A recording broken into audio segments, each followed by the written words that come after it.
Thank you for attending this evening's Board of Trustees meeting. We will now open at 6:30 p.m. at Zeller's Center for Learning and Leadership. At this time, we'll do Pledge of Allegiance. Please rise.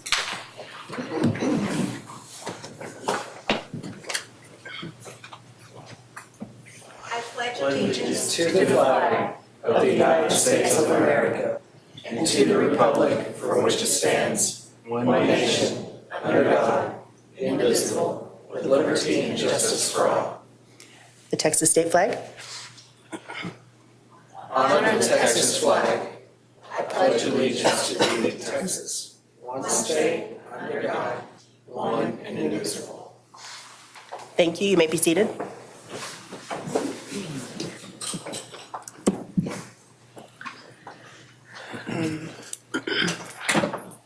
At this time, we'll be moving, we don't have the pastor here today, so we will not be doing invocation. Ms. Padilla, can you do introduction and roll call, please? Mr. Daniel Gallagher. Here. Mr. Dan Blackwood. Here. Ms. Leanna Harding. Here. Mr. David Montemayor. Here. Ms. Melissa Myers. Here. Mr. Jason Olson. Here. Mr. Alejandro Flores. Here. And not present, Mr. Deleon English. And Mr. English did call. He's stuck in traffic, so he's on his way. At this time, we'll do approval of minutes. I need a motion to approve the regular board meeting minutes from October 16th. So moved. Do I have a second? Second. Any questions, discussion? All right, all those in favor, please raise your hand. Any opposed? Motion carries. So we'll move into superintendent spotlight. Mr. Gallagher?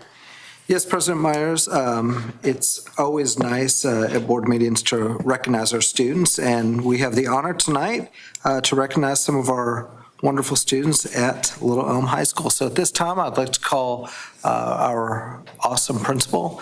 I was looking for her, there she is over here, Miss Renee Pentecost, up to talk about some of her great students.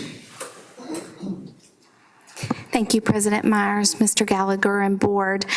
It is my pleasure once again to get to introduce to you a couple of our awesome students from Little Elm High School. One who is a rising star, a sophomore, and one who is a senior who is doing great things in the classroom and in her events. So at this time, I would like to invite up here with me Mr. Ricky Morales and Miss Natalie Ballesteros. Come on up.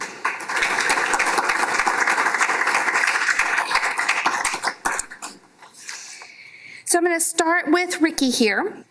He is a sophomore, and already he is doing great things in the classroom in pre-AP classes, taking 1, 2 sciences.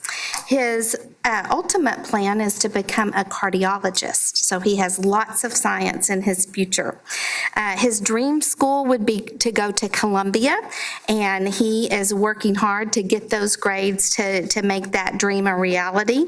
He is currently the sophomore representative on our student council.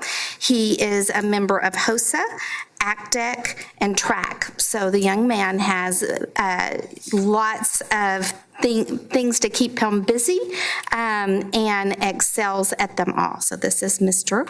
Ricky Morales.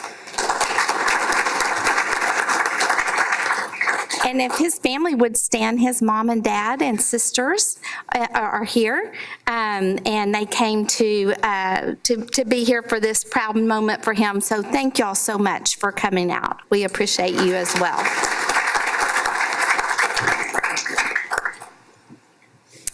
Next, I would like to introduce to you Miss Natalie Ballesteros. She is one of our seniors who is busy working on those college credits. She's currently in dual credit economics, AP Calculus BC, which is the second calculus, AP Physics C, AP Statistics. Both of these young people love math, which was really near and dear to Miss Pentecost's heart. She is already accepted to Texas A&M, and she is going to major in architecture and minor in environmental design. She wants to get a master's in environmental design. Her sister is a student at the University of North Texas. And she also has a younger sister who is with us tonight. She is a member of National Honor Society, Spanish National Honor Society, and she is one of the founding members of our Mu Alpha Theta, which is a math club. So this is Miss Natalie Ballesteros, and if her family will stand, please, because they also came tonight to see her be recognized. There you go. So once again, Natalie, a senior who is doing great things in the classroom and in organizations preparing to go off to Texas A&M next year, and Mr. Ricky Morales, who we will probably hear more from in the next couple of years. Thank y'all. What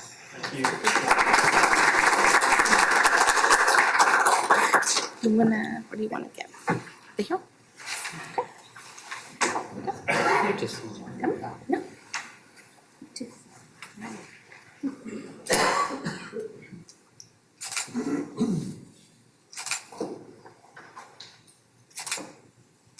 Appreciate it. Thank you. Thank you, guys.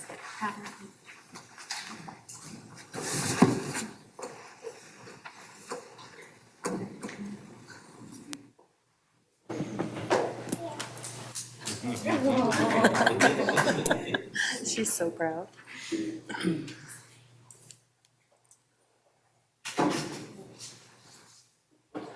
All right, we're good?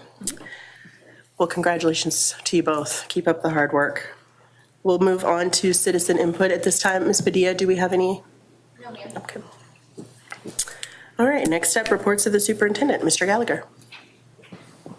All right, and I do want to say congratulations to both of our students, and also let you know you don't have to stay for the whole board meeting. So just, yeah, y'all are free to go, but you're welcome to stay. But thank you and congratulations again to both of you. Just wanted to let you know you're free to go.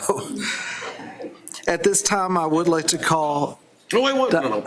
No. Thank y'all for being here. We appreciate it. I'd like to call Dr. Cindy Mick up to give a report on our PEMS demographics and to talk about an update on our website that we're very excited and proud to share with the board. Okay, thank you very much, President Myers, board members, Mr. Gallagher. We are so excited today to present our PEM snapshot demographics, but also in the format that we're going to be presenting it, which is our new dashboard that we are creating. So on our website, under our district, if you go down to the demographic and performance dashboard, this will be what our new dashboard will look like for all of the areas. We have just today finished the student demographics based on the October 27th snapshot date. So as of October 27th, we had 7,524 students. We had 2,090 high school students, grade 9 to 12, and I'm showing you the interactive features.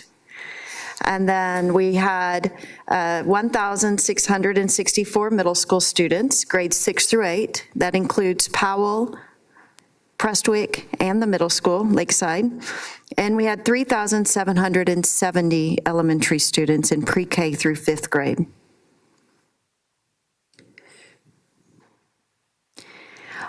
This next area shows our enrollment over the past 3 years. So on the first day of school in 2015, we had 6,942 students. On the first day of school in 2016, we had 7,145 students.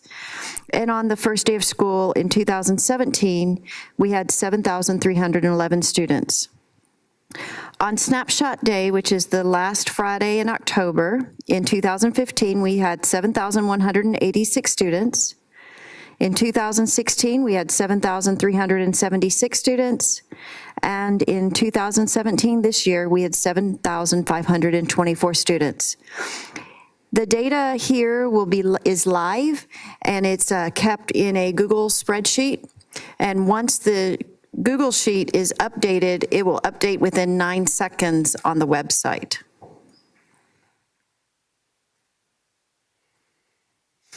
This graph shows our enrollment by campus. Right now, as of snapshot day, we had 0 students in our Denton County JJAEP. At the high school, we had 2,089 students.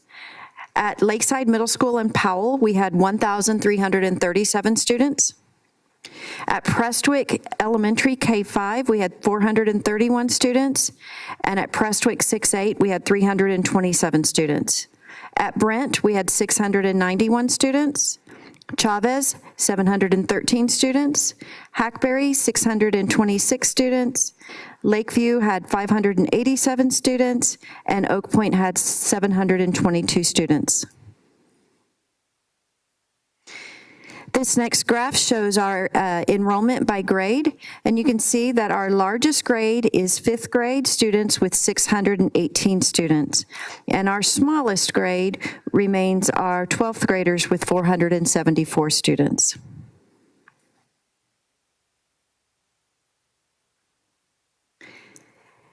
This next chart is our age distribution by grade. So in early childhood, we have 36 students under the age of 4, and we have 3 students under the age of 5.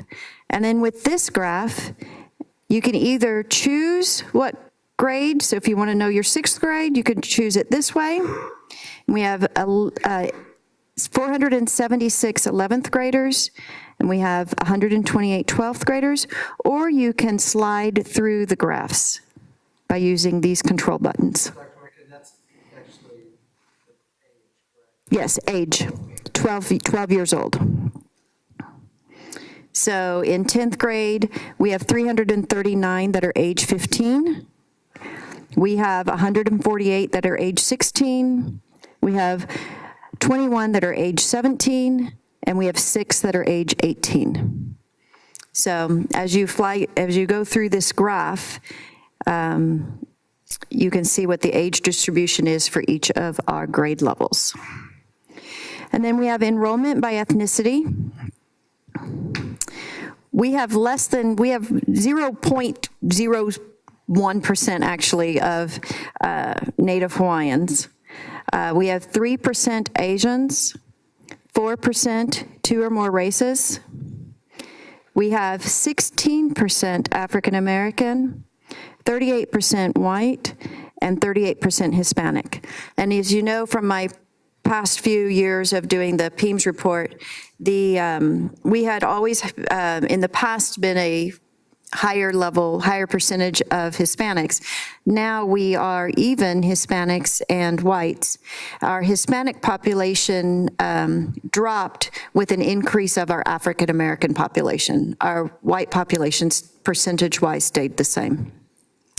So we are no longer a minority-majority district.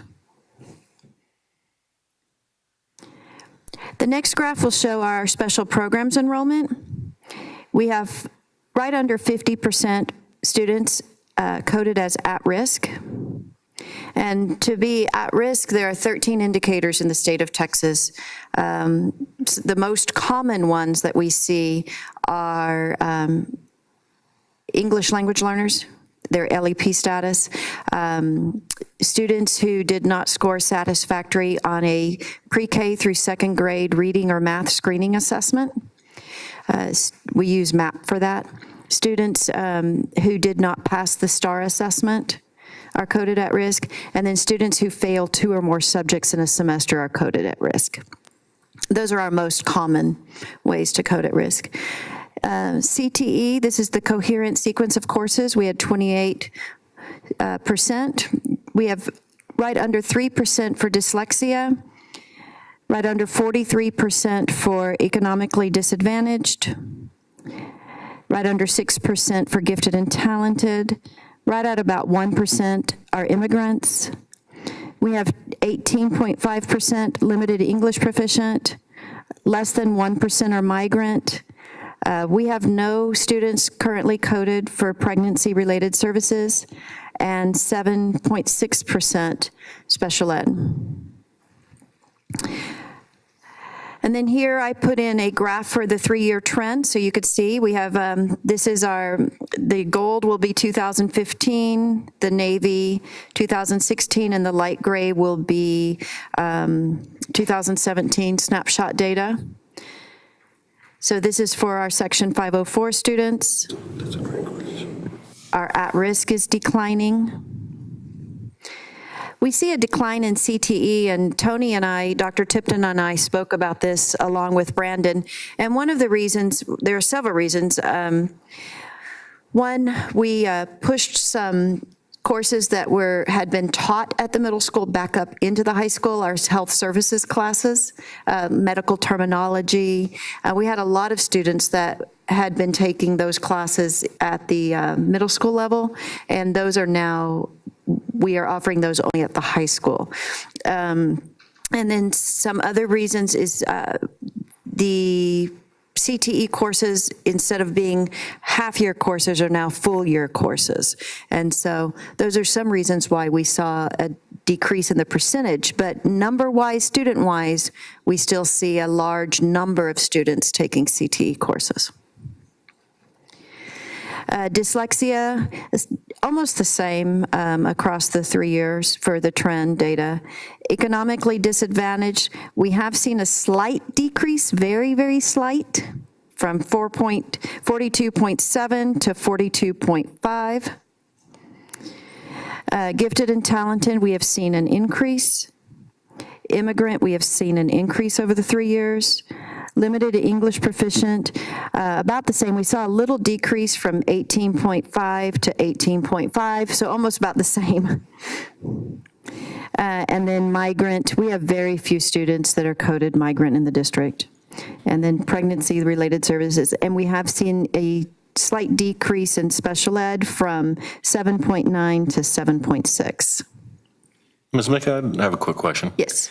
And this is just more for just informational purposes than anything else, but for the immigrant and the migrant populations you have in there, technically those numbers cannot ever be 100% accurate, because upon enrollment, we can't ask for that information. Is that correct? No, we do ask for that. We do ask for that information on enrollment. Okay. Yes. To be one of the first questions in the migrant, in the application, is asking questions that would lead us to believe that a student might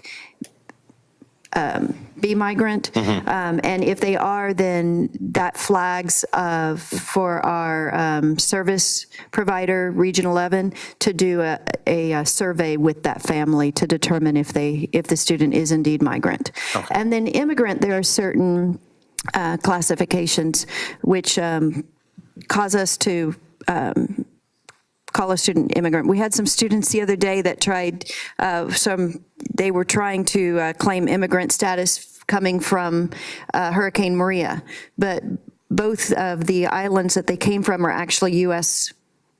islands, and so they're not immigrants. And so there are very certain ways that we would classify a student, but we do ask for that. If a student comes in with a transcript from another country, there are steps that we take to determine if they are immigrants.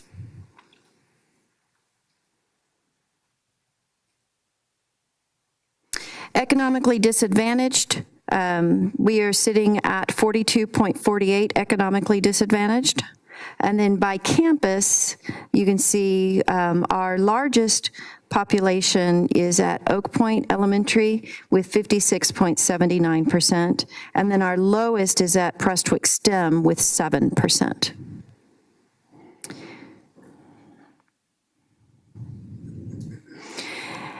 And then limited English proficient by campus. Our highest campus is Oak Point with 43.2%, followed with Hackberry at 41%. Brent has 33%, and then Lakeside, Powell combined have right at about 16.4%. Our smallest number of limited English proficient is at the high school with 5%. And the reason for that is as the students are here longer, they are more likely to exit from limited English proficient status. Is that because they out of that status that they've improved, or they just drop off? No, there's only one way to exit, and that's if you meet criteria on the STAR assessment. You have to pass it, and then also you have to meet advanced on the TELPAS assessment. Leave the district or we drop off? If you leave the district, then another district picks you up as LEP, because once you're coded as LEP, that status follows you until you exit, until you can exit by the criteria established in law.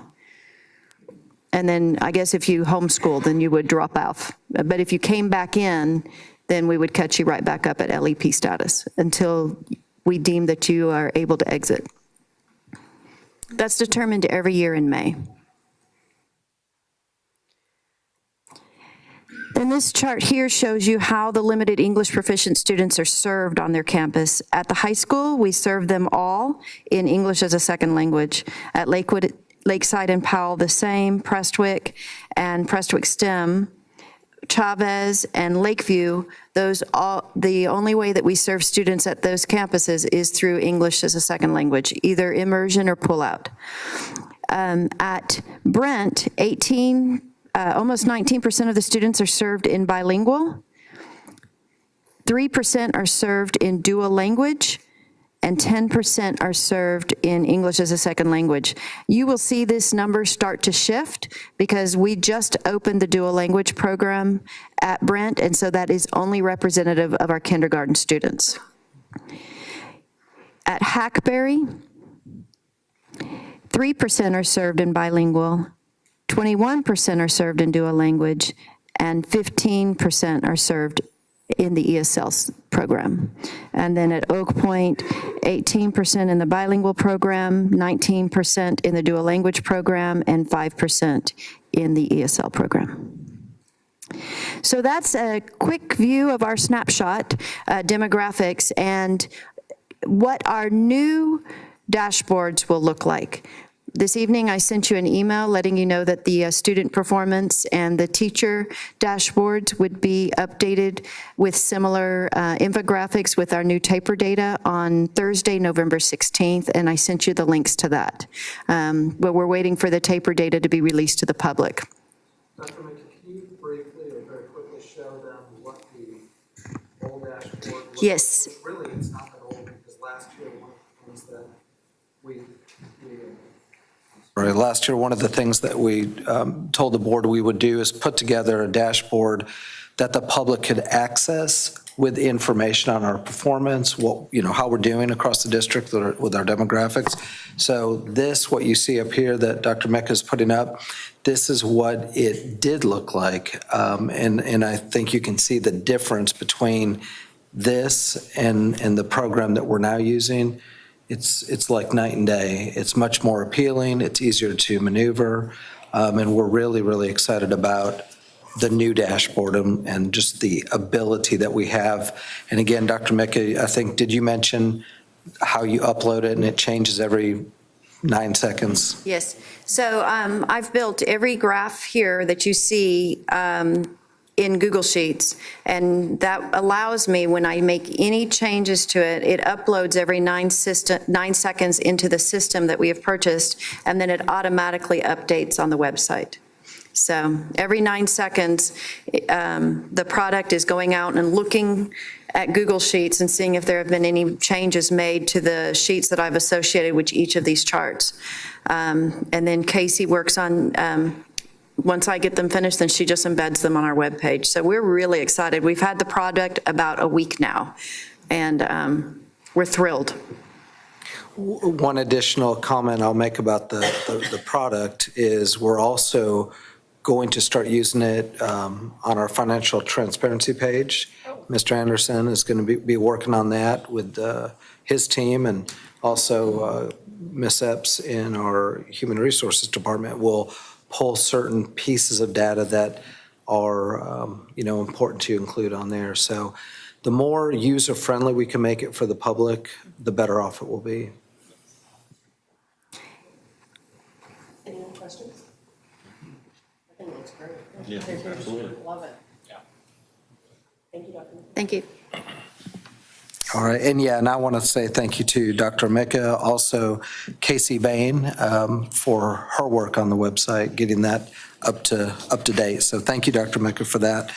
Next, I'd like to ask Dr. Ashley Glover to come up. She's going to give an update on our Ed Services Department and our just program, our curriculum program, and some of the updates we have there.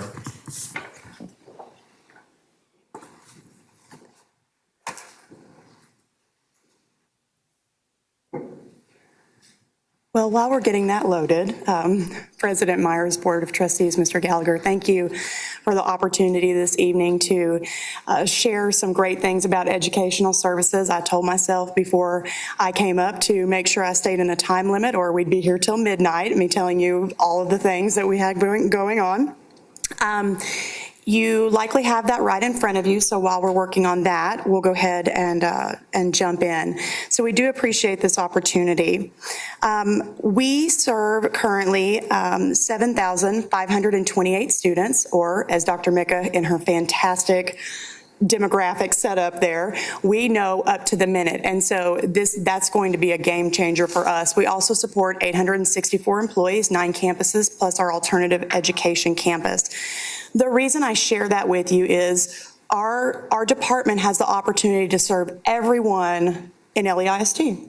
We get to reach every student, every staff member through professional learning, through curriculum, through instruction, and that's a privilege. And so that's something that we're really excited to do.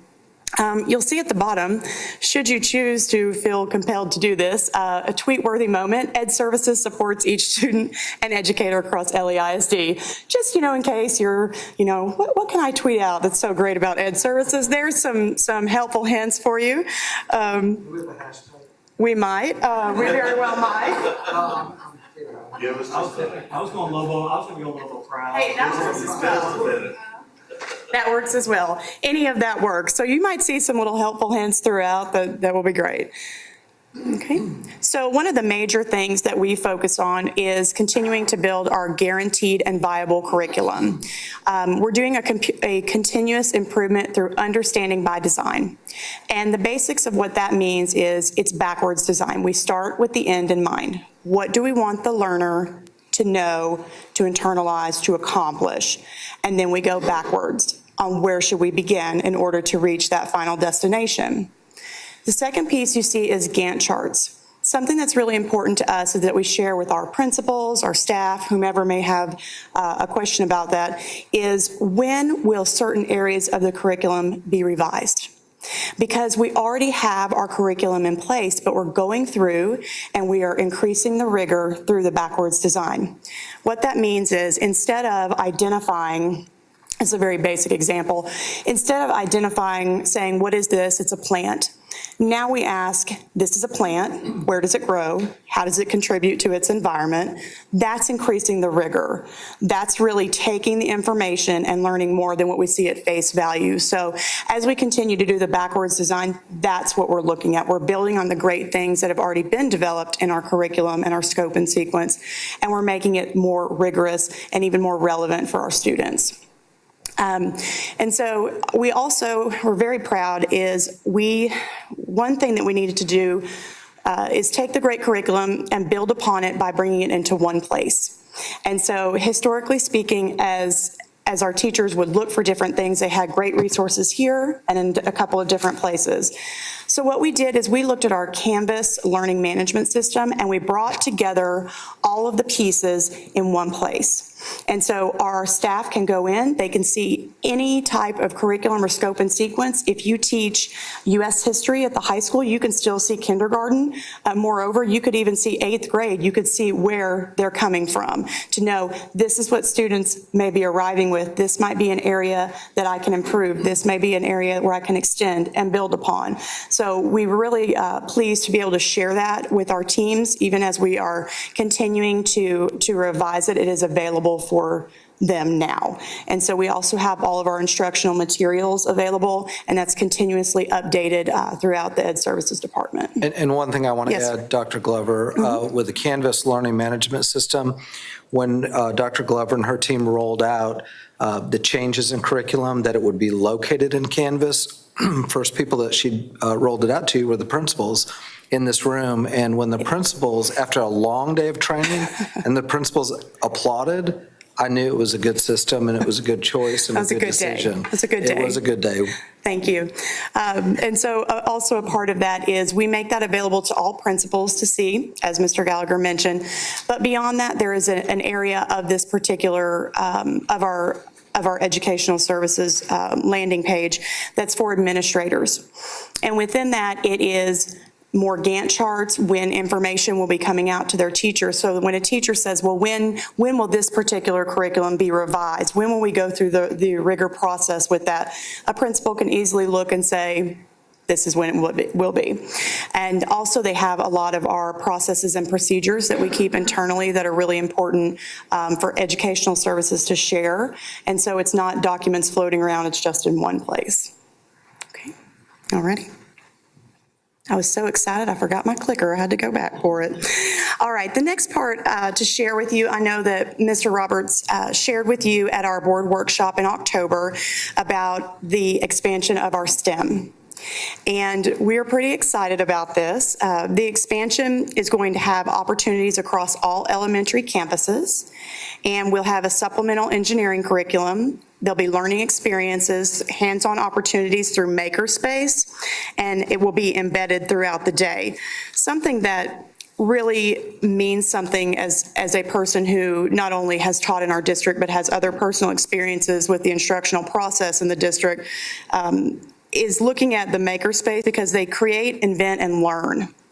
That meant a lot to me because a makerspace is just one component of STEM, but it gives kids the opportunity to really get in there and make something of their own. So it's not, the end in mind is not necessarily provided to them. They may all get to the same destination, but their path is truly up to them based upon their creativity and their knowledge. So that's an exciting piece. Two-way dual language. We are in our 9th year. We started at Hackberry, as Dr. Mecca mentioned. We have opened our 3rd campus at Brent in the kindergarten grade level. And so a touch on dual language is our students are learning their academic content and also in a second language. They're learning 2 languages, but they're also learning academic content. For example, a 3rd grader who is a native English speaker in this very moment has only ever learned science and social studies in Spanish. So people say, how's that work out? Really well, actually. We find that our students are doing a great job doing the transference between the 2 languages, and they're doing well with that. So that's an exciting thing. As well as the goal for being bilingual and biliterate, as core instruction is taught in 2 different ways. Mathematics is always in English. As you can see, science and social studies, as I mentioned, are in Spanish, and then language arts and reading are taught in both English and Spanish. It is taught in the native language of the student in kinder and 1st grade, and 2nd grade, both. Okay, so it's our 9th year. We're always looking for ways to expand. We're really proud this year we were able to bring on Brent. We were able to do additional classes and also work on the longevity plan for our students who have been in the program for quite some time with Dr. Tipton, because our students who have been in the program, they're earning high school credit Spanish 1 at the 6th grade level, opportunities to earn Spanish 2 at 7th grade, Spanish 3 at 8th grade, meaning they may leave middle school completely satisfying their foreign language requirement, which is, it opens up the doors for so much more when they have that opportunity to get those things done in a really meaningful way. So we're pleased to be able to do that. And in just a moment, I'll mention a couple of other things that we're working on specifically for our bilingual and biliterate students. Professional learning services. This is a focus point for our department, because we want to make sure that we are investing our very best into our amazing teachers, because they turn around and they share their best with our students. And so we believe it's our primary responsibility to sustain learning among educators, building leaders, and then support staff as well. And so we make sure that our professional learning is ongoing, evaluated, it's tied to student growth, and it's job embedded when possible. So something that Amanda Ball, she does a great job. She's our Director for Professional Learning that she wanted me to share with you, as you may know, is we brought the conference for the second year, we brought a conference to our staff. Instead of sending people out for learning and coming back and sharing, we brought the quality. It was so exciting. We had such incredible presenters and educators like Bill Daggett. Those are experiences that can't necessarily be recreated by sending staff out. And so we were really proud to bring them in. And as it states here, nearly 600 educators attended our second annual, and we held that at UNT's Gateway Center in Denton. I'm checking my time. All right. Another piece of our professional learning is making sure that we are growing our leaders within. We're providing opportunities for learning for future readiness. And so we have Aspiring Leaders Institutes. I know that you have learned some information about this before, but this is our first year to have ALI 3. So we have ALI 1, 2, and 3. And then you can see here the different areas of focus for the different leadership courses. And so we have close to 100 family staff members who are currently participating in our ALI program. So we're really proud to work through that. Mr. Gallagher, Mr. Roberts, Ms. Ball, myself, Dr. Tipton, we've all had the opportunity and continue to have the opportunity to work through that, and it's very targeted. We make certain that when we do that, it's meaningful learning, it's action research, and that we're really developing leaders within. One quick comment, because I don't want to take up your time, but I do want to add that we've actually started hiring assistant principals out of our ALI, Aspiring Leaders Institute. So we do believe in growing our own. We're seeing results from it. And like Dr. Glover said, Ross Roberts is doing a tremendous job leading this, and we're seeing results from it. Results not just going into, leaders going into administration, but the impact it's having on the learning in the classroom, because most of the participants are teachers, and they want to grow and they want to get better, and it's something we're very proud of here in our district. It truly is, and it's something that they want to do, and it's something that we want to make sure that we provide. As we look at our staff, as we look at our students, it's no secret that we're growing, and so it's our responsibility to not only keep up with what's going on now, but look toward the future for what we're going to need, and we have to be ready for both our staff and our students. In saying that, building our capacity, as I mentioned, as we grow, we want to make sure that we provide teachers the opportunities for more content and skills to learn from each other. Professional Learning Services does continue to create learning designs to meet the diverse needs, such as embedded learning, micro-credentialing, which is a really exciting way for people to earn badges. So if you haven't heard about this, we have badges, and our digital learning team, led by Mr. Wiseman, we learn all the different things. We learn about Google, we learn Excel. I went out, we have competitions between people who have 30 different badges learning things, not only for the competition, that is part of it, but not only for the competition, but as people become better at those different things, they share with other people. And so that's a really, it's for another time, but if you ever have questions about that, I encourage you to reach out to Mr. Wiseman, who can tell you more about what he and the digital learning facilitators do to really extend that knowledge. And we have about 200 hours worth of people doing badges, and they get excited. So, okay. Our next piece, compacted math. Compacted math, I believe, is in its fourth year, and originally it was designed for the top 5% of grade 5 math students. And the whole purpose of compacted math is advanced mathematics track, essentially. In year one, the very first time we did it, we had 12 incoming sixth graders. And if you jump down, you can see that now we have about 92. Because as we saw students coming in, we thought more kids could take advantage of this. This is awesome. And so we opened that up with the leadership of our math coordinator, Janelle Maidley. She opened this up, and we started looking at how we could extend this to have our math content 2 grade levels above grade 5. And so I have some details on the next slide for you. So students are able to advance the pace in middle school. Again, opening up more opportunities. What's the end game for the students? More opportunities for advanced placement, for dual credit classes during high school. So when I read through this and I think back to my math experiences and opportunities versus what we see before us, it's really different.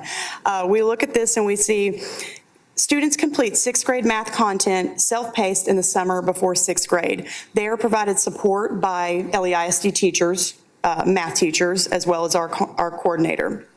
And then during sixth grade, math is double blocked, so they have 2 classes, and both 7th and 8th grade standards are covered, which means in 7th grade, they take Algebra 1.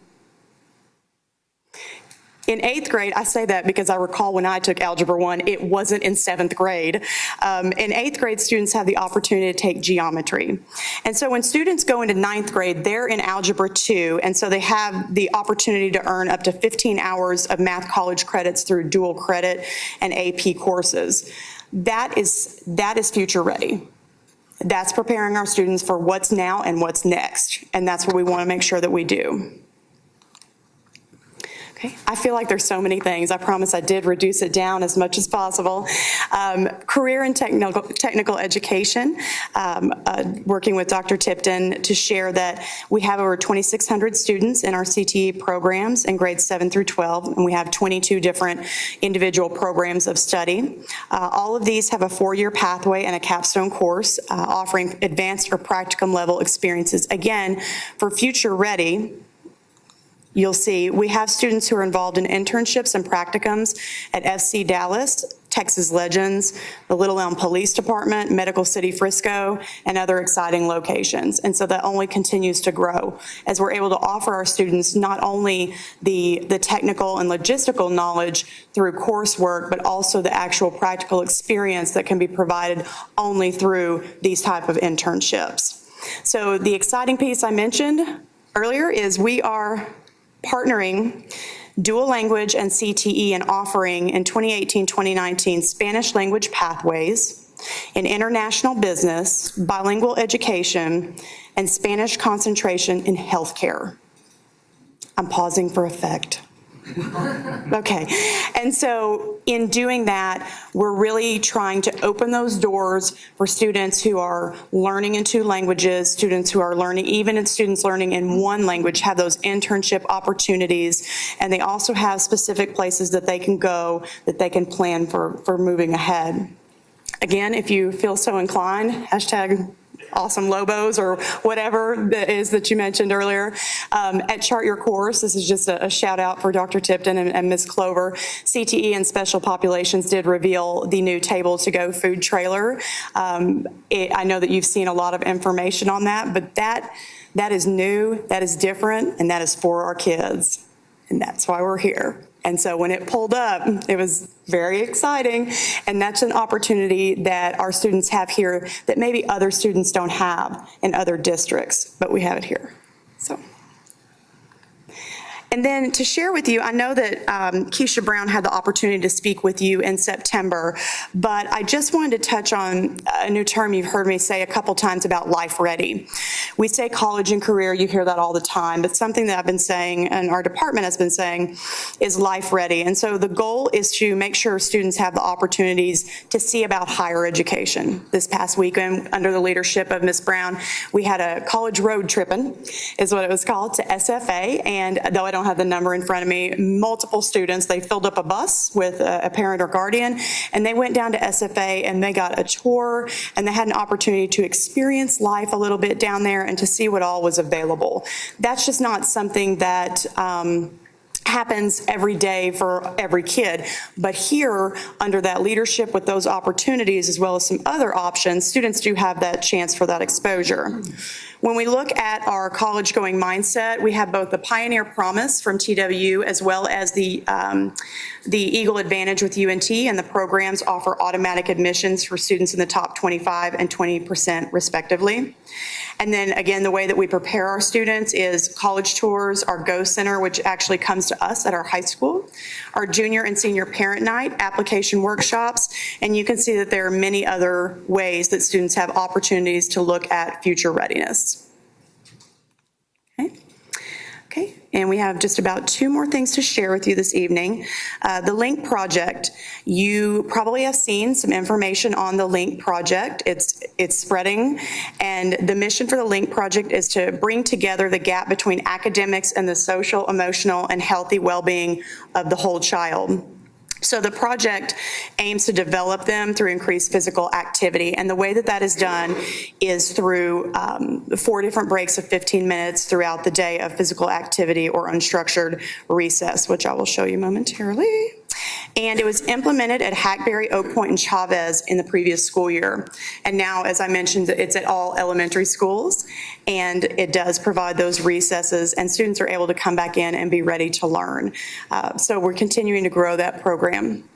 And then feel free at the bottom, just a suggestion. Our digital learning program or department that I mentioned earlier is, and we certainly want to share things like the outstanding former classroom teachers, because they certainly are. We have digital learning facilitators, along with Mr. Wiseman, who does a great job. So teachers are learning about and incorporating technology and digital learning strategies into their everyday instruction. So since we have a lot of technology, but it's only as good as what you use it for. If you've ever seen that commercial where that gentleman has that iPad and he's using it for a cutting board, if you haven't, this will be your next stop after the meeting's over. But he has this incredible piece of technology. He doesn't know how to use it. That's where we bridge that gap. We make sure that we have those incredible pieces of technology and people know how to use them. And so that's where our digital learning folks come in for that instructional piece. Also, they work closely with every department, and they also support library sciences. Okay. School counseling, you may have noticed Ed Services has the opportunity to encompass a few different departments. So one of those is our school counseling, led by Ms. Denise Jensen. And they're currently working on their guidance curriculum and working through the process through both group input and internal input as well to go ahead and update their guidance curriculum for responsive services, for individual planning, indirect student services, and developmental guidance and counseling. And another piece, though it is not listed on this slide, is preventative services, and making sure our students have what they need, not just in terms of what courses do I need to take and what is my path, where does that go next, but really focusing on the whole child and their wellness and needs. And then finally, our parent involvement, which Yamile Quintero, she's actually at our final parent meeting this evening, right over at Powell. We serve our community with parent involvement by maintaining the communication. We offer our parenting classes. We make sure that our college career and parenting comes hand in hand, that we have opportunities for access for attendees of multiple languages. And then we also offer strengthening parenting skills through the parenting education program. We offer a lot of different things at those opportunities, at those classes, things such as how to navigate our website, which may sound like, sometimes we have a lot of different things. It just may be a challenge how to get to those. And so, taxes, we'll have someone come in for that. So it's just a lot of different, a large variety of opportunities for parents to get involved, to learn more, to ask questions. And Ms. Quintero does a great job of being our connection for that, in addition to our department. Okay. And that actually wraps up this evening for me. What questions may I answer for you? Okay. Sure.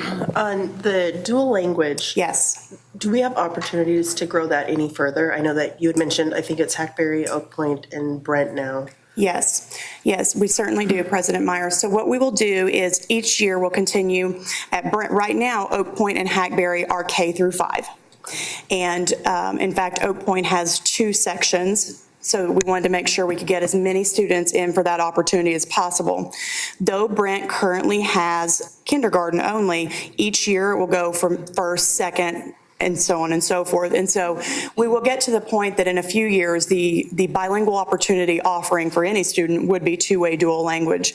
As we look at our demographics and needs, and as we grow, we might consider doing an additional campus. But what we want to do is make sure that we are purposeful and slow when I say that, because we want to make sure that we grow it absolutely the way it should be before we expand.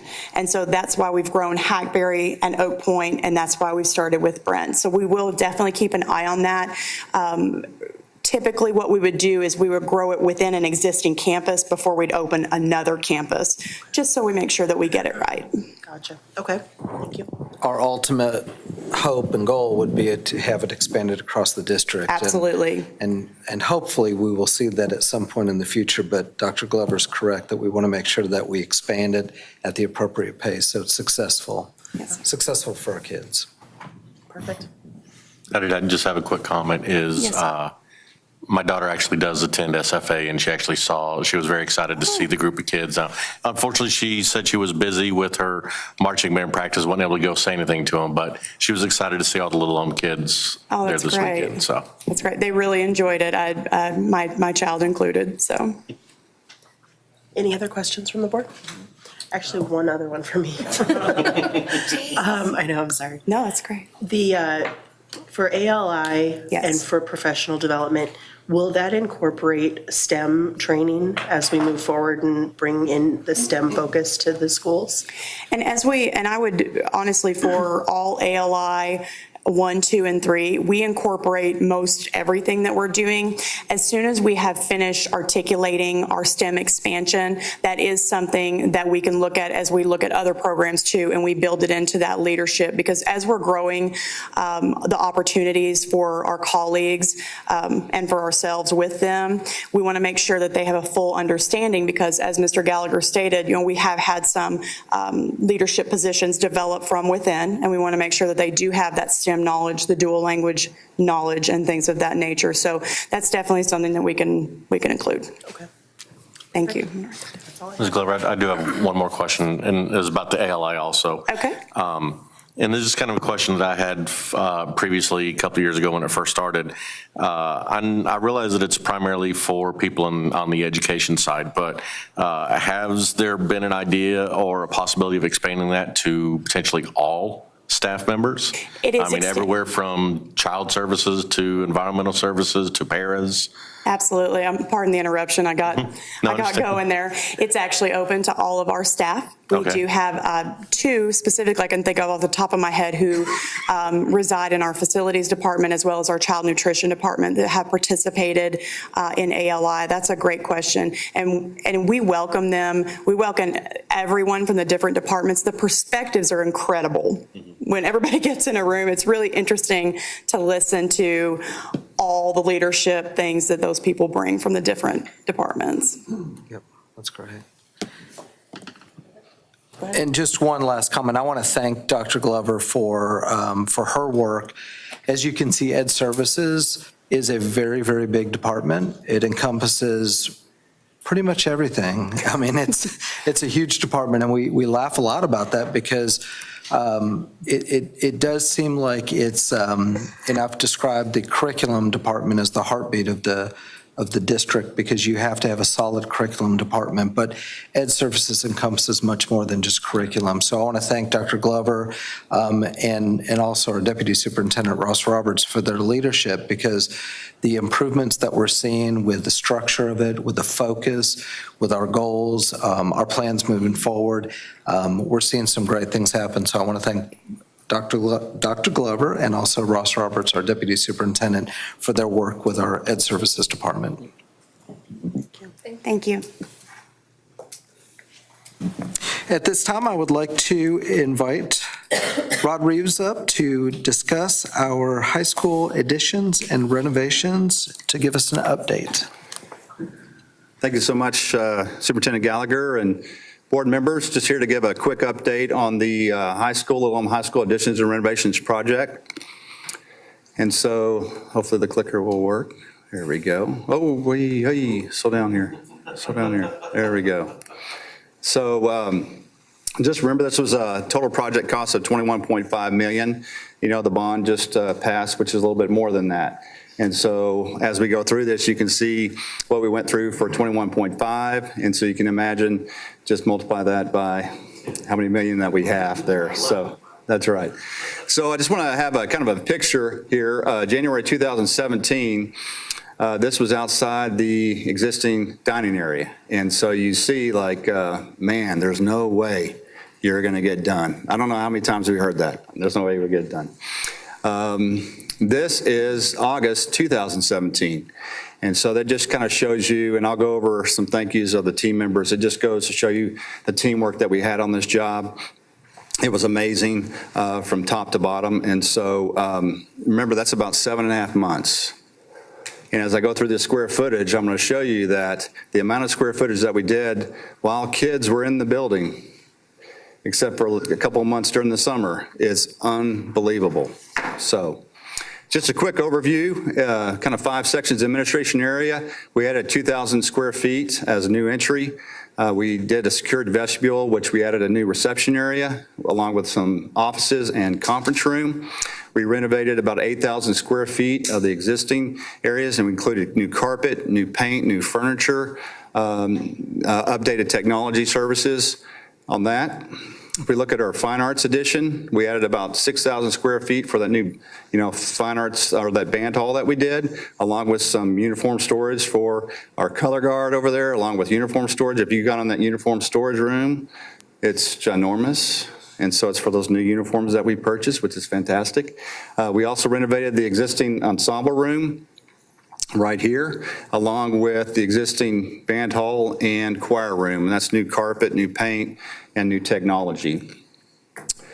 If we go to the cafeteria library area, we added over 5,000 square feet for a new dining area for the students. If you haven't been out there, it's fantastic with all the new furniture we have there and exciting colors that we've seen over there in the furniture. Also, we renovated some areas within the kitchen and added a new pizza line, which we finally have on. You may have heard about the pizza line, the board. I'm not sure if you have, but it is online. It is working. So if there's any further questions on that, I can answer that for you, but it is working. The library area, we renovated that, relocated the circulation desk to kind of have more control over the area, along with a little coffee area, new furniture that is movable to help give flexibility. We appreciate Jeff Wiseman working on some technology over there for us as well in the library, along with a maker space. I think I heard maker space as part of the conversation, so we have a new maker space within the high school, which is fantastic. We added about 32,000 square foot addition, classroom addition. That's 11 classrooms. 3 of those were science labs. We had one that was a culinary arts classroom, and then a culinary arts lab, which is fantastic. We appreciate Dr. Tipton's help on all of that, along with the bistro. So you need to go out there and take a look at that. If we look at kind of area E, it's over 11,000 square feet of renovation space through the main corridor. And if you remember, I remember Dr. Strike, when he first came in and saw that main corridor, he goes, oh my goodness, we need more light in here. And so that was kind of a main focus, kind of update that. And so we really appreciate a lot of help from Casey Bain in communications. She helped us with some graphics in there that are still coming along. We should have those shortly. And so if you can see the difference between where we were before and now. So the good stuff, we like to say, we'll start with the good stuff and maybe look at some things that we might look at for future projects. And so first of all, the project opened on the first day of school. So that was a major undertaking. If you would have seen it a week before, Friday before, I think we all did. I got 800 texts. There's no way you can get that done. And I have to just hats off to Balfour Beatty and all the work that they've done. It was unbelievable. They got that thing ready for school to be open. Also, great teamwork. We talked about that. I just want to take just a moment to thank some people. First, I'd like to say the students of Little Elm High School, especially those seniors that dealt with that. They had to deal with all the bad stuff and really didn't reap any benefits. So really, hats off to them for dealing with that. Second of all, the staff of Little Elm High School with Miss Pentecost. My brother's a high school principal in Denton. He has stressful times enough without the added layer of construction. And so I can say unequivocally, if it wasn't for her and her staff and the flexibility they gave us, there's no way we could have got done with this project. Huckabee, thank you for that. Well, let me, real quick, also Danny Cogdale. I don't know if you know Danny, amazing person. If you need anything moved, he can move it for you, and he can get it done on time. Joel Moses, salt of the earth. Whenever he cleaned something, we messed it up, and he cleaned it again. And we appreciate Joel Moses. Clay Walker, technology, he came in kind of the middle of the road, and I mean, he hit the ground running. And so we really appreciate Clay and all the work that you've done for us as well. Sandra Howe had to move some games, I think, a couple of things for that. And Mr. Felice, of course, had to deal with everything with fine arts. So Huckabee, Paul Thompson, he had to deal with me a lot. And about 800 phone calls. And so he's a very patient man, I'll tell you that. So thank you, Paul, for all the work you've done for us on that. Balfour Beatty, man, Ryan Martin, Mark Leatherwood, Mark, Mark Lagona, Shy Ronnie, Ronnie Calderon. Those guys were fantastic, and so we really appreciate your help. Office Depot, I don't know if you saw a lot of the furniture in there. Shelley Johnson worked with us on making sure we had the furniture there. She helped us store it in the warehouse because we don't have a warehouse in the district. I'm not sure if y'all knew that. So that's a plug for a warehouse possibly. And so we were looking for some place to store it. She helped us with that. Last but not least, the town of Little Elm. Doug Peach, Andy Cessny, they worked with us to make sure we had our permits, our inspections. They worked around making sure we had exits for students to make sure it was safe. If it wasn't for them, we wouldn't have finished. So I just wanted to take a moment to thank the team for all the work that they've done. We added over 46,000 square feet of new space. We renovated over 40,000 square feet. That's an elementary size campus. And we did that with students, and we did that in less than a year. If you ask Balfour today, how long would it take you to build an elementary school with no kids? It would take 12 months. And it's unbelievable what they did. We added a lot of outdoor spaces for students and staff. We upgraded those crosswalks so that I'm sure you heard why is it closed off, those crosswalks, but we finally got those open to town standards.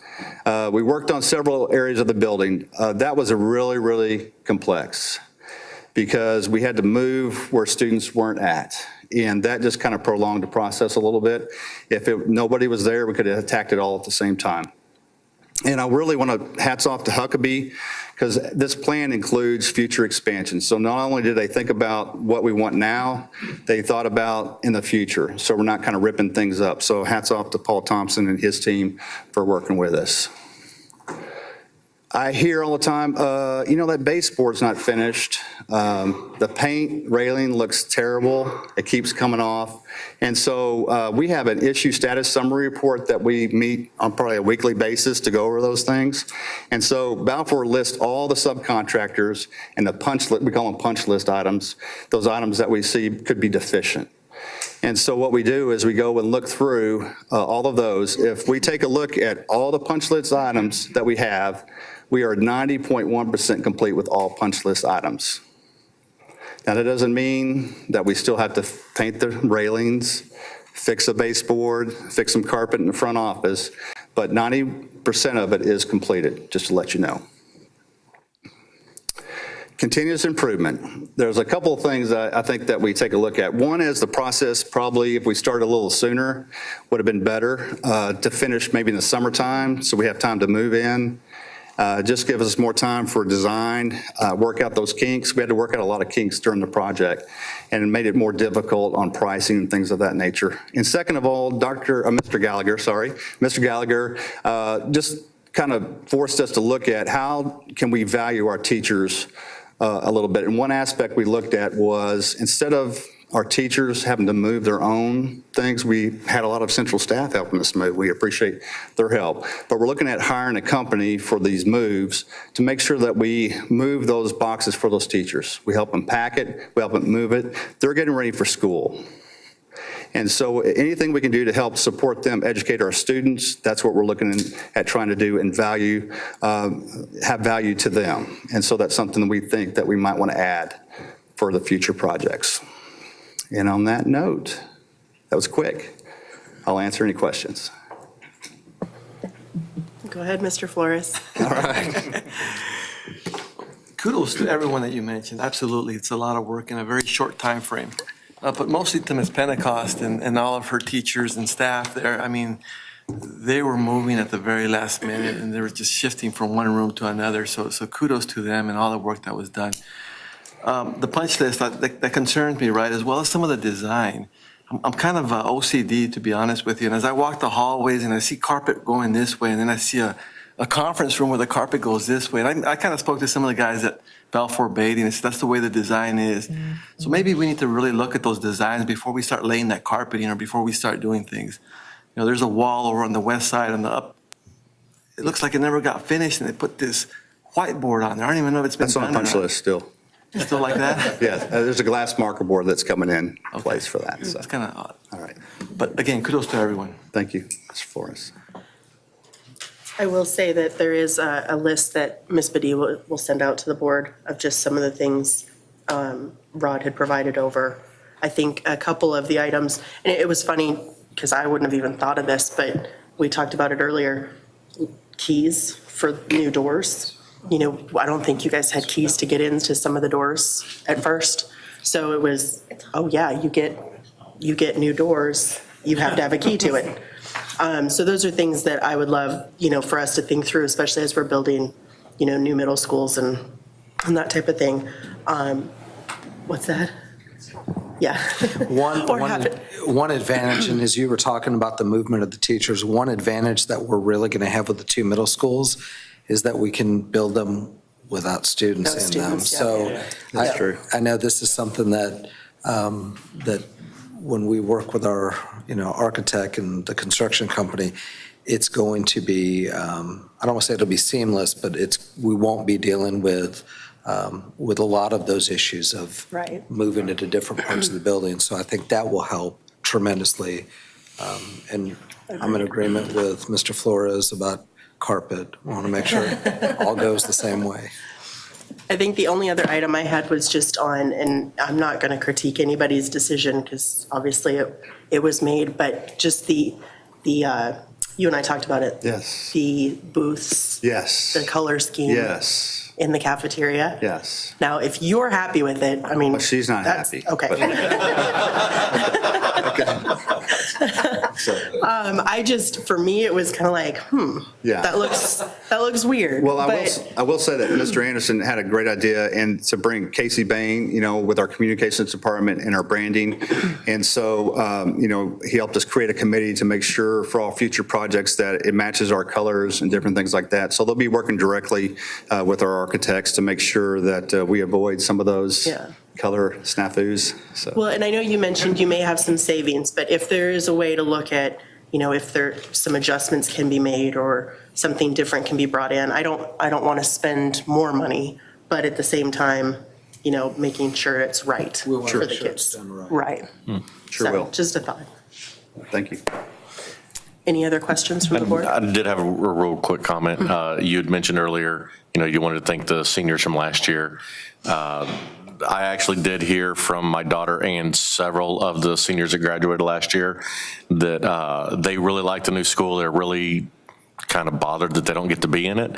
But at the same time, they also, most of them commented that as they've gone through the district, as most of them left middle school or the elementary school, a lot of the elementary schools got a facelift. As soon as they left the middle school got the facelift 4 years ago. Now, as soon as they leave the high school gets all the additions and everything. So they always felt that, you know, they were paving the way for everyone behind them because as they left, everyone behind them got all the new, better schools and everything. So, True. but they did very much enjoy it and they were very excited to see it. So. Great. Ron, can I share with you the one I shared with you earlier? Yes. We've been talking off and on about having a dedication day or something, and because we're still working on punch list items, that's gotten pushed out. And right now, what I would like to do is when we get back from the holidays, college kids are still home. And so that week that we're back in business and they're still at home, I really would like to do some sort of dedication and invite the class of 2017. That's a great idea.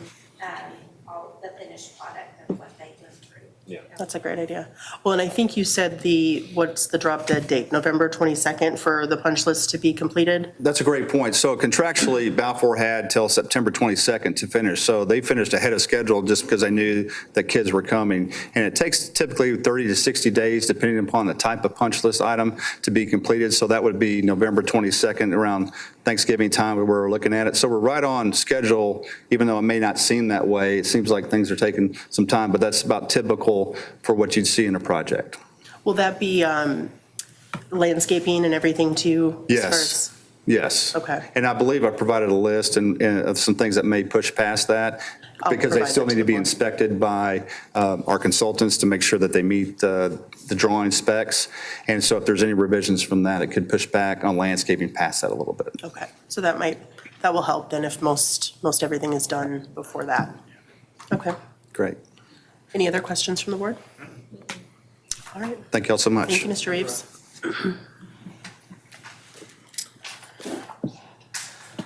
All right.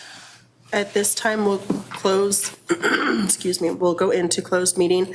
In PL1 as permitted by the Texas Opens Meeting Act, subchapter 551.072 and 551.074. We will close at 7:40. We'll come back to order at 8:46. First up, under action items, discuss and approve the FTE for position of Executive Director for Construction and Operations. Good evening, Superintendent and Board of Trustees. The administration is recommending the approval of one FTE for the position of Executive Director for Construction and Operations, which is tied directly to the bond oversight of the building of the two new middle schools. And then some. All right, I need a motion to approve. So moved. Do I have a second? Second? Any questions or discussion from Ms. Epps? No. All right, all those in favor, please raise your hand. Any opposed? Motion carries. Okay, thank you. Thank you, Ms. Epps. Oh, you have more. There's more.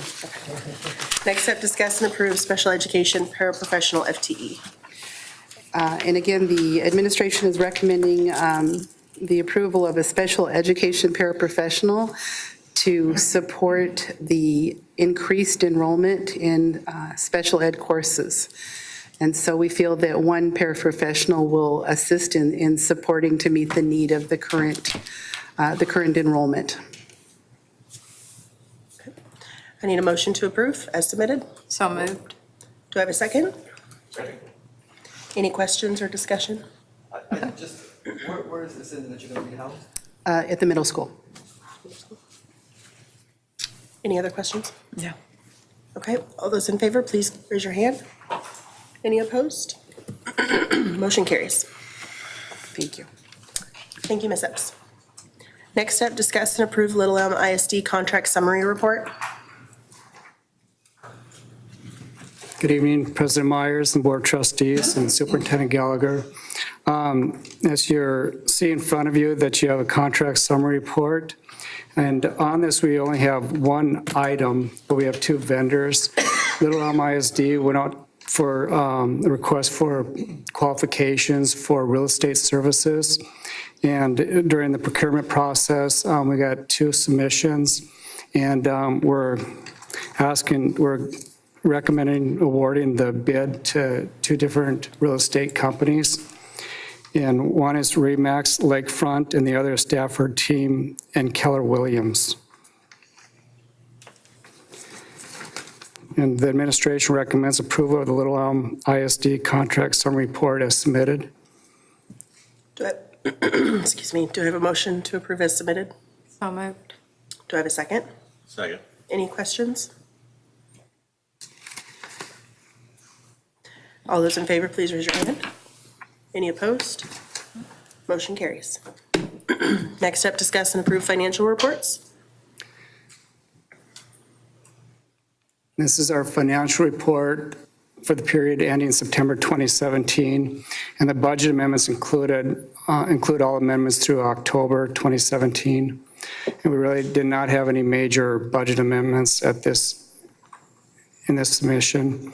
This is the fund balance analysis that you'll see month to month. If you can see the 2015-16 audit in the last fiscal year, which Elm ISD had their audit completed, we had a $27 million fund balance.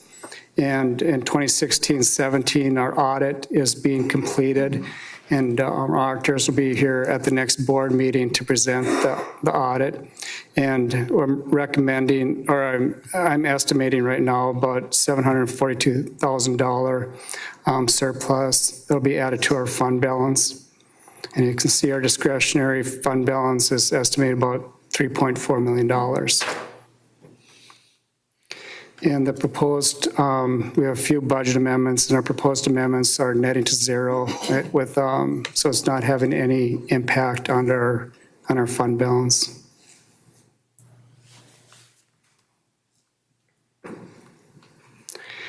And this is the financial, you see month to month, our initial budget gives $66.5 million. And our proposed amendments come to the board tonight is about $830 in estimated revenue. And so we have amended estimated revenue of $66,613,000. And as we show every board meeting that the appropriations at the campus level are still at 77%. And again, this is the appropriation. Appropriations are $66,500,000. And after the board approves the amendments proposed at this board meeting, will be about $66,607,000 in appropriations, and we have a balanced budget.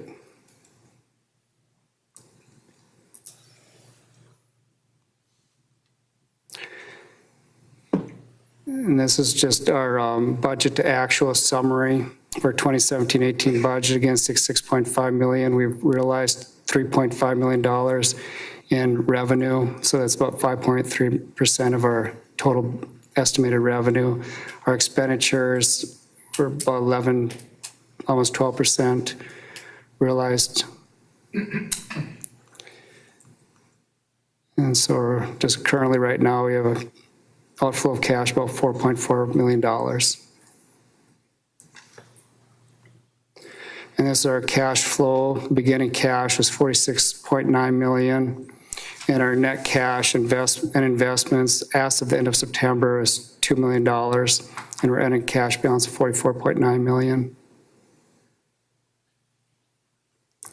And these are the two capital projects that we have still in progression. It's one, the high school expansion at $21.5 million.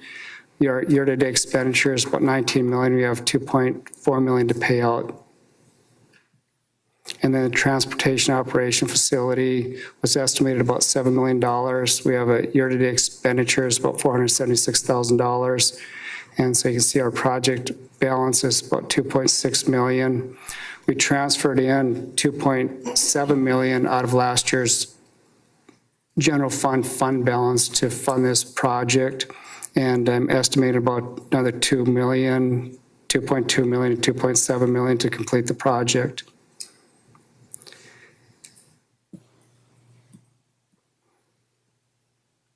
And these are the rest of the financials that are included in your board packets. Our administration recommends approval of the September 2017 financial reports as presented.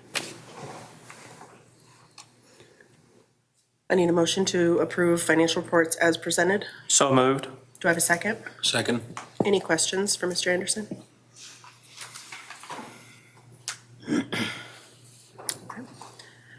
All those in favor, please raise your hand. Any opposed? Motion carries. Thank you. Thank you, Mr. Anderson. Next up, discuss and approve board operating procedures. This was part of our workshop, I think 3-4 weeks ago. And I think we came to an agreement on the overall. Everybody should have received a copy and was able to review it this weekend. Mr. Olson, did you want to go through a few things. All right, so I think everybody sees we all agreed upon a few changes that we went through in different sections. We've removed a couple pages of information, and then we've also removed a section. The main section we'll talk about is the section P, section 2, which is the items. What we're doing right now is we're working with Sonia to clarify with TASB on whether we're allowed to put in that section or not. So at the December meeting, if we are be able to find out that that can be put into the BOPs, we'll put that back in the board operating procedures in December. But for right now, that's the citizen input on agenda items.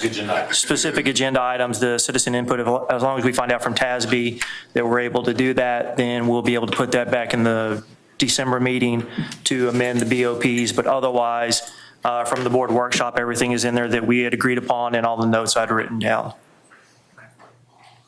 Yeah, because I think that was when we had the question. Yeah, we had the question on that one section, which Sonia's helping us track down and get us a definitive answer on that or not, because there's a interpretation of public meeting versus public hearing. And so we're trying to confirm by doing that, which one do we fall into, and can we put that into board operating procedures? So we should have that information hopefully by the December meeting at the latest. And if we are able to do it, we'll bring it back in front of the board just to amend that one particular section, and that's it.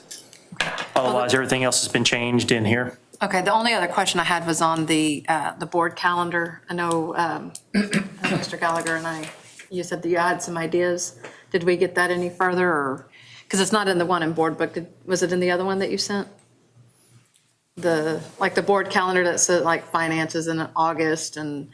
I think I sent No. that to you. Did you want that calendar in there? Yes. Or would you rather, let me ask you this, would you rather have just a link to, because we have it in. It's modify and change, yeah. Yeah, we have it as it's in our Google Drive, and that does get updated at times because of, like tonight, for instance, because we might have something on the agenda that might take longer.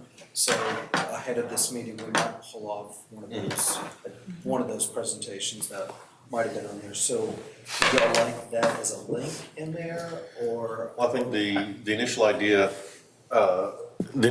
was so we would at least have an idea of the items that need to come to the board during each year, and when it normally would. Now, granted, that can always adjust. Yeah, because there was a format that came out that actually had like, it's mandatory, it has to be done this month. And then there's ones that could be optional, typically around this time frame. And then stuff that it was just real generic, real vague, nothing specific. I need to call for motion for this. For what? For discussion, I need to call for motion. Oh, yeah, sorry, I didn't get too far. Sorry, I thought we already did. Do I have a motion to approve as submitted? So moved. Is there a second? Second. Sorry, Any thank you. discussion? Any discussion? Thank you, Mr. Alden. Yeah, so that was kind of the purpose behind that, not to put an actual like hard, fast calendar, but just something routine. So if you look at it, typically the finances are done this month. Yeah, it just typically this month can be. And I think the only thing that the original idea was, because I think me and Leanna were the two that initially started fleshing this out. At what point are there certain things required by TA or by the state that we have to have voted upon by X date? So what meetings would those be in? And then other items that when we traditionally present things to us, it's here at the board or the admin does. And then additionally, if there were other things that we as a board wanted to start putting as a normal process on ourselves on an annual basis, that we could have that on there. Something real generic, nothing, Yeah. it's not something that is like hard fast. This meeting is it's something that can be fluid, but just, because she had one Do you want up. any specific format, or do you want just us to submit something and then y'all can recommend changes? That can be, just something real generic, because what you had I actually used it for a couple of years, just knowing, to get myself prepared, knowing that, this was coming up in March and this was coming up, and it fluctuated, it did move, but it still helped me to know what was coming. And when people would ask, well, when are y'all going to vote on the calendar? When are y'all going to do this? I'm like, typically that comes in the spring, and you would know to tell them to watch for that. And that's what nothing hardcore, just We did. and then with a link to the actual. Perfect. I like links. So, Mr. Gallagher, just to your point, the link would suffice. Well, no, I still want it out there. You still, No, it's out there, but it's just, No, I want it in He's talking about here. a link, what he's talking about a link is he's talking a link to a Google Doc calendar. What we're talking about is just general timeframe that, okay, budget's due in August, this is due in this month, this is due in that month. those set by the state and set by.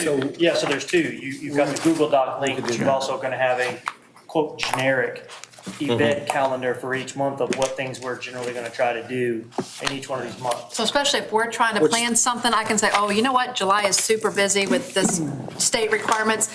Ms. President, why don't we move this to, and it will help us plan too. Right, but I think the question was, should we put that in the BOP or should Yes. it be a link to the BOP? I want both. I'm being picky. We can do that. We can do and maybe what's in the board operating procedures is, and I'm going to make a suggestion, maybe the legal things, obviously the finances, when we're going to do that, and some of the things that are just regular, you mentioned the calendar, and then the other ones, like for instance, tonight we had Dr. Glover report on Ed Services. That could be in that link. Yeah, right, stuff like that. So we could have two. We could do that. Okay. Yeah, and that was the whole point of I just didn't want to add something to it that was really dynamic, where we'd have to keep coming back. Yeah, no, because that's it's why I said part of the- very generic. Well, just- anytime we have Stuff two that's- different things that have to be updated, things we Right. miss. Yes. So I would Exactly. I'd prefer not to have so many different things Exactly. updated, but No, and I agree. That's why I wanted that one just Yeah. very generic and very just, here's what we have to do every single year. That's, so, does that make sense? That will need to be amended in December, because it's not in the current, as we're voting right now, it's not in the current BOP. So that plus the presentation of P.2 will both be in the December meeting. Okay. Oh, no, that's fine.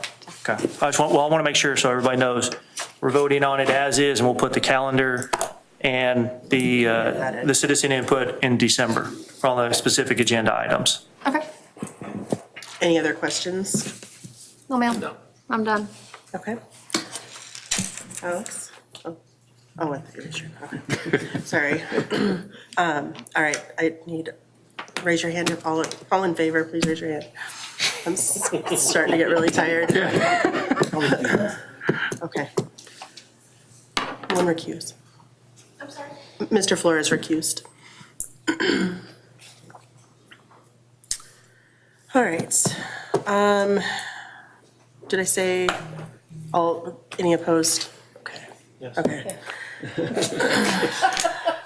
I think my medicine is wearing off. All right, consent agenda. Any items that the board would like to pull from consent?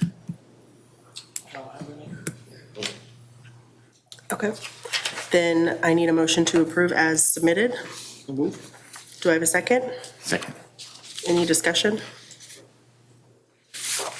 All right, all those in favor, please raise your hand. Any opposed? Motion carries. All right, board comments. I had a couple of items. The one that is on the agenda, so the communicators program review, and Mr. English, I'm going to lean to you a little bit on this. Okay. I think probably back in the spring, there was some discussion.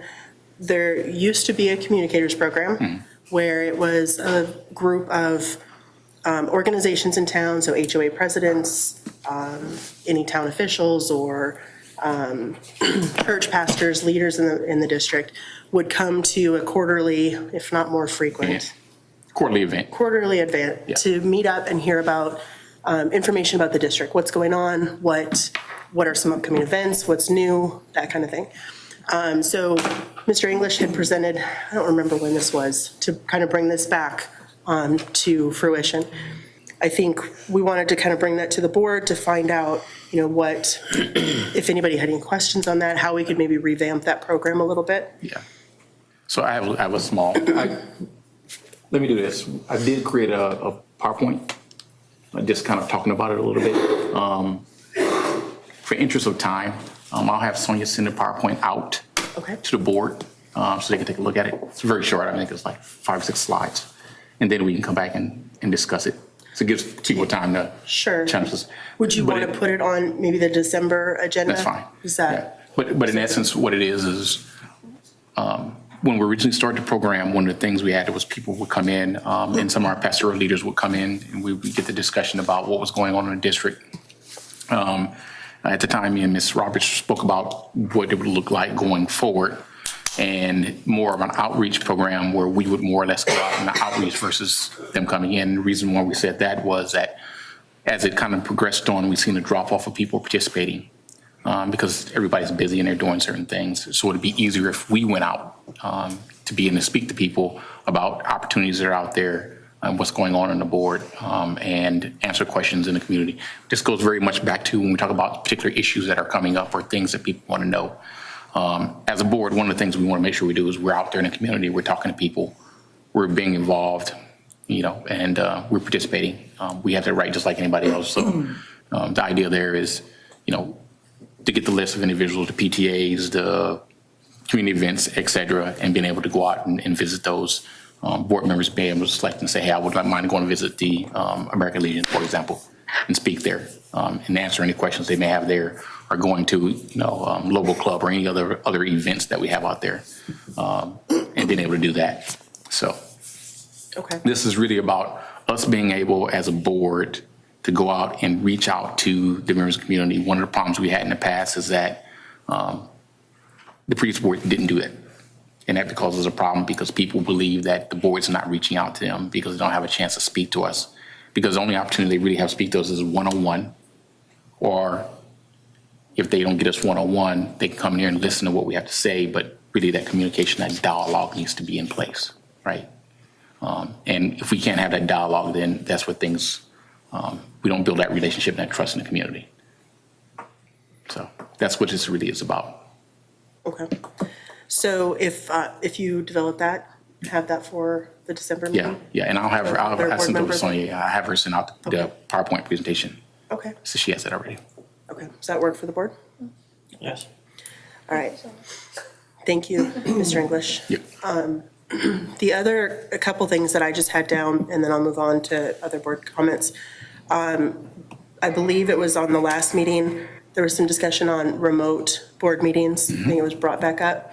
If we have the opportunity, Mr. Gallagher, I don't know if you remember, if you weren't here. You weren't here for that, Yeah. no. So we used to, this is probably 2 years ago, maybe longer. 3, I think. Maybe three. Yeah. We would have board meetings at, I think we had Hackberry, one at Oak Point, maybe Lakeview.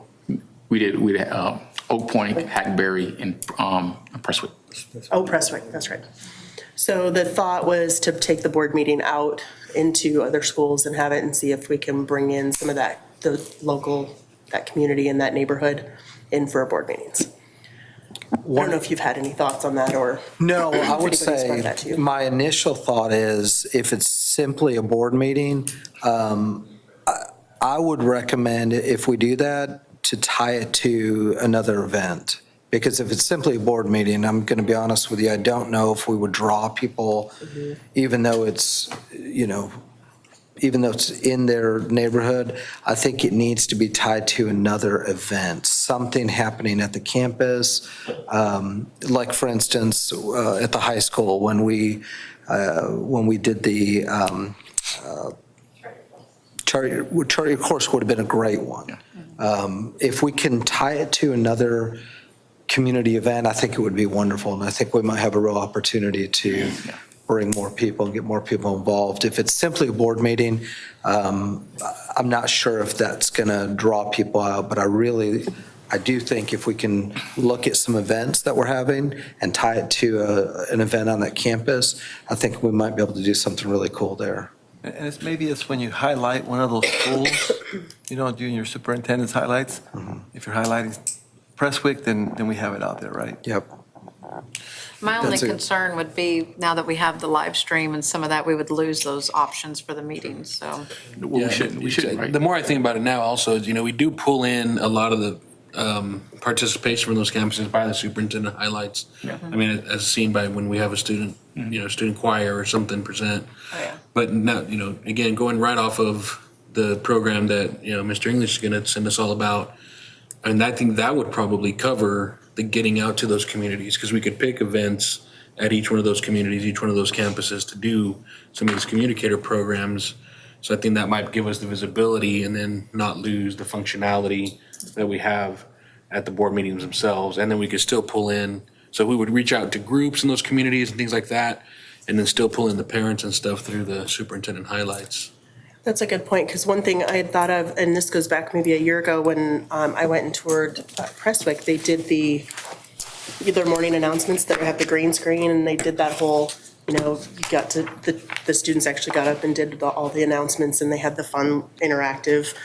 But with the communicators, that would be kind of fun to bring out that group to see that, or to see whatever new program or something that they're doing there. Because I didn't even know that they did that, and they let me do it too. It was fun, but. If the board, and I'll let you, and again, if y'all want to communicate with President Myers, and then if you want to let me know if that's something you want me to look into and move on, we certainly can do that, but do you want to just communicate with me and kind of get a feel? I'm not sure if. Yeah, I mean, if that's kind of the direction, we can either bring it back and have more discussion on the next board meeting. Just if we want to continue with remote board meetings, or if we want to do more piggyback off of the communicators. Yeah, I mean, I kind of like David's idea. And then losing the communication that we have already set in place here. Okay, so I'll get with you. Okay. And then the other item, and then I'll turn it over, is we had discussed at the last meeting, the stadium renaming. So I didn't want to lose visibility to this. So Mr. Gallagher, I don't know what you want to kind of do there, or if we can have have it on the agenda for the next meeting, or what your thoughts were. I know we talked about it a little bit, but. Yeah, and actually Ross Roberts, we've been talking about the way the current board policy is written in terms of naming. And I believe, Ross, do you have anything you want to add to that? We talked a little bit about, does the current policy in terms of naming facilities, are we limited on how we name facilities currently? I think what we would recommend to the board, if that's. Well, I'm sorry to interrupt. So one thing I was just going to say is if you guys want to have that discussion, and then that way we can bring it back on the December, just as an agenda item, would that be okay? Yep. that will Okay, I'm work. sorry. We also got started where we. Perfect. Perfect, yep. Okay, perfect. Thank you. All right, so I think those were my 3 items, yes. So I'll open it up to board comments. Mr. English, you want to start? Once again, great job on all the construction that we got going on in schools and getting the schools open and taken care of. The programs, great job on the bond. I mean, that was a lot of work, and I want to give a lot of kudos to the board on this too as well. This is a huge leap forward for this district. What this means for our community in the next 10 to 20 years is tremendous. The capabilities and what we have out there is really going to highlight the ability of our kids to do some really cool, unique things. And so very excited about it, and all the effort that went in. Thank you to staff for all the effort you guys put in and getting the word out. Mr. Gallagher, taking that time and going out to community, visiting community, answering questions, and even your pretty face on the videos that we saw in YouTube. Yeah. But at 70%, it shows the highlight of where Little Elm is going, where we were 4 years ago, and where we're going now. It's just tremendous.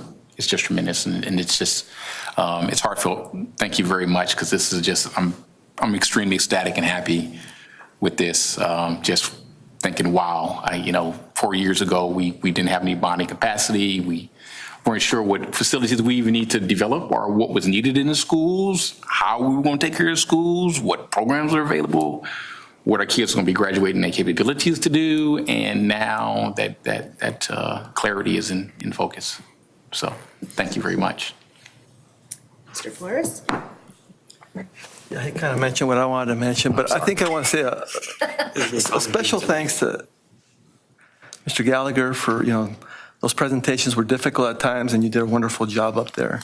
But a really special thanks to Dr. Tipton. I mean, he was on Facebook answering questions, addressing he took a lot of attacks. I mean, people almost literally attacked him on Facebook. And I have this love-hate relationship with Facebook, to be honest with you. But he did a phenomenal job, so kudos to you. There's a quote from Mark Twain that says,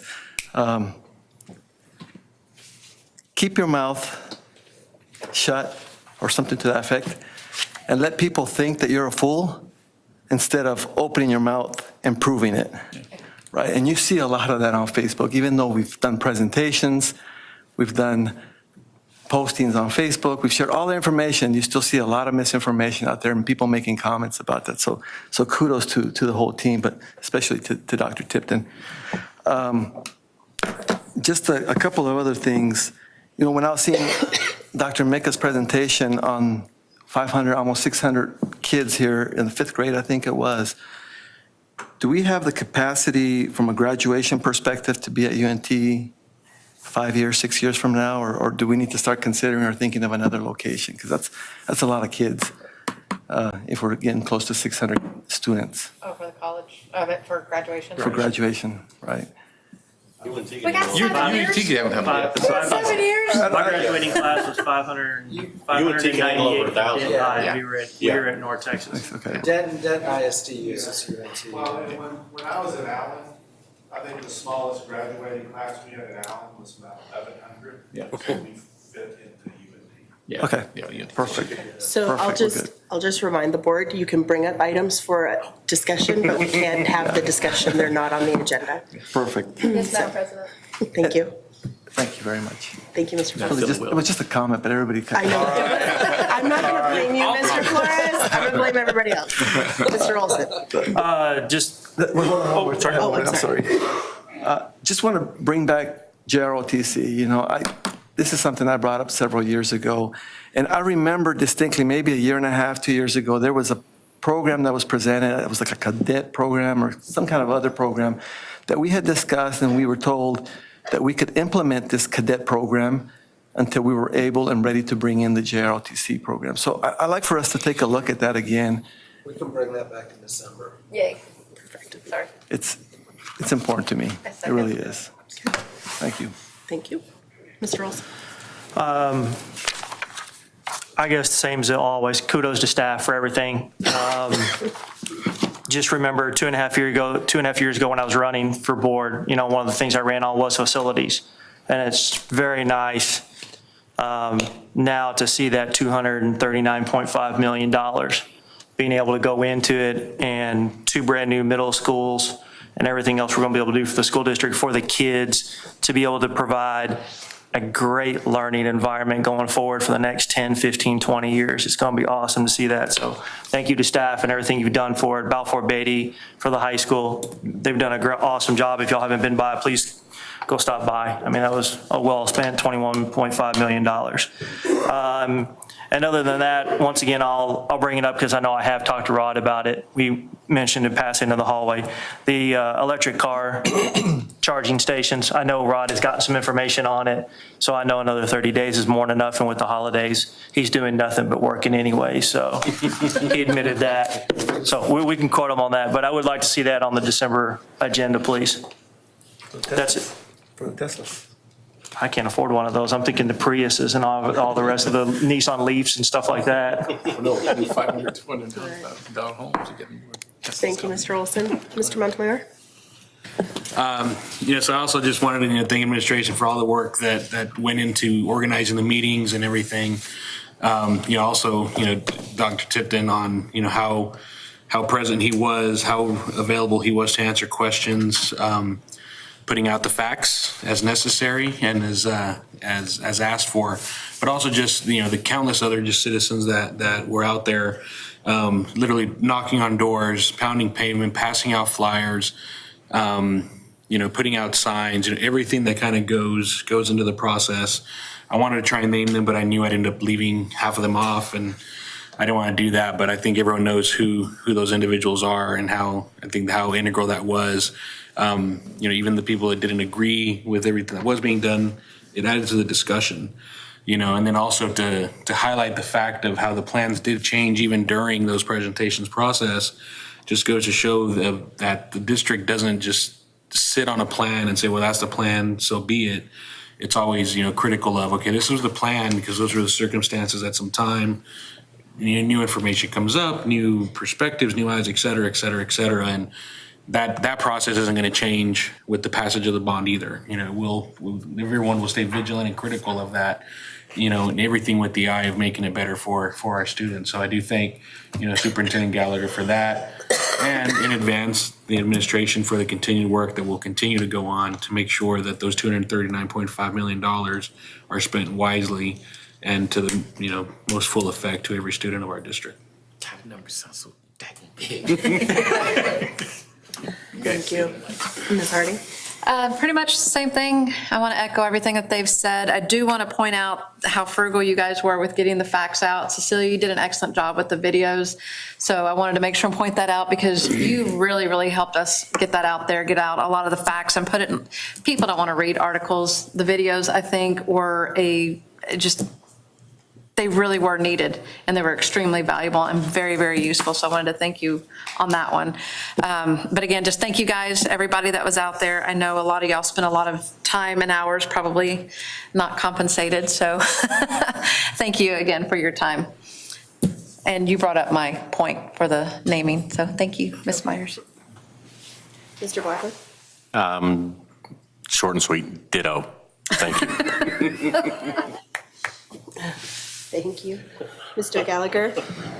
Yeah, just I'm going to echo a lot of what was said. I want to also first thank our executive team because they were at every one of those meetings that we had, every single one. I asked them to come, and they were there to support. They were there to answer questions. So I really appreciate their support and really work through the whole election process and the whole process. A special thank you to Dr. Tipton and to Cecilia for their special work through this. They were there. We met every day, I think, in either my office or their office.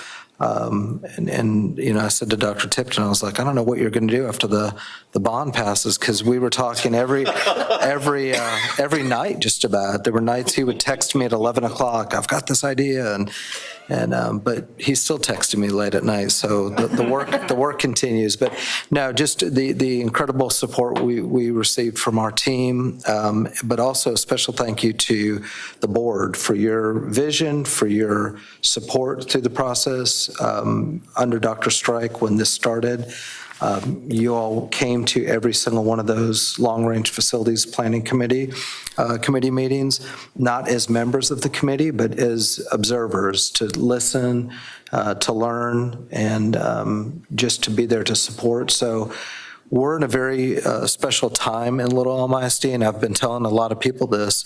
This is a great time because, again, I'm new to the community, new to the area, but for the first time, I see this community really, really coming together, and I've heard that from people, that this is a unique opportunity where, you know, again, we had 70% supporting this bond, but you see a momentum happening. You see the momentum happening, you know, between, you know, just all entities, the town, the district. So I'm very excited about where we're going as a district and as a community, and I'm just proud of the work that we're doing right now, and appreciate each one of y'all, because the reason that bond passed started with you guys calling it. You know, you called for the election, and it is something that is, and Dr. Tipton, I'm going to refer to him, we both were talking about the night of the election, and after the election, there was emotion, and we both got a little emotional, and the thing that we got emotional about was the thought of the impact that election is going to have on, and Mr. English, you mentioned 20 years down the road, 25, 30 years down the road, and obviously, you know, you think about that plaque that's on the building and your names being on those plaques. It's a legacy that you guys have contributed to. So it's a special time in Little Elm ISD, and I'm just proud to be here at this time and just proud to be part of it. So thank you all for your work. And one last thing, we do have a special board meeting for the canvassing of the election on the 17th, which is this Friday at 9 a.m. So we need to canvass the election to make it official. Thank you, Mr. Gallagher. I need a motion to adjourn. So moved. Do I have a second? All those in favor, please raise your hand. Any opposed? We are adjourned at 9:24.